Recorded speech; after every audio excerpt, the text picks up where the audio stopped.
السلام عليكم ورحمة الله وبركاته. أول ما نبدأ كلامنا نبدأ بسم الله والصلاة والسلام على رسول الله. اللهم صل وسلم وبارك عليه. غدا النهاردة إن شاء الله ملوخية بجمبري، فلفل مقلي بطماطم.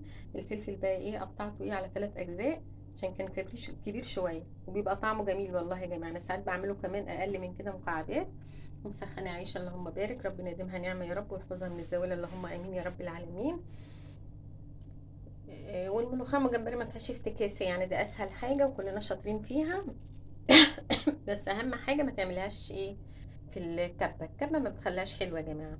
احلى حاجه المخرطه كده، زي امهاتنا الله يرحمها كانت بتعملها في المخرطه، وكانت بتبقى طعمها جميل. فالكبه مش بتخليها حلوه يا جماعه. انا ما بحبش اللي تتخرط في الكبه، ولا حتى بفكر اجربها كمان في الكبه.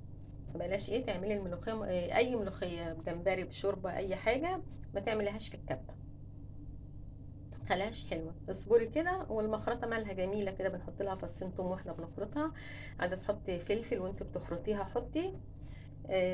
ممكن بقى الفلفل يكون حامي، بلاش تحطي لا يكون حامي.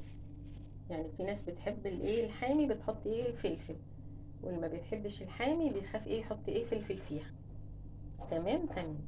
اللهم بارك، ربنا يديمها نعمة يا رب ويحفظها من الزوال اللهم امين يا رب العالمين. واما تيجي تغرفي طبعا ايه هو مش بخل ولا حاجة، ما تحطي كده ولما يخلص حطي تاني، عشان ايه الاكل الدنيا حر.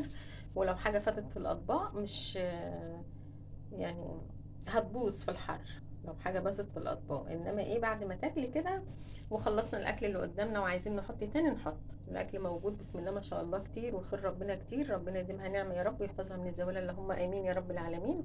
وأترككم في رعاية الله وأمنه، والسلام عليكم ورحمة الله وبركاته.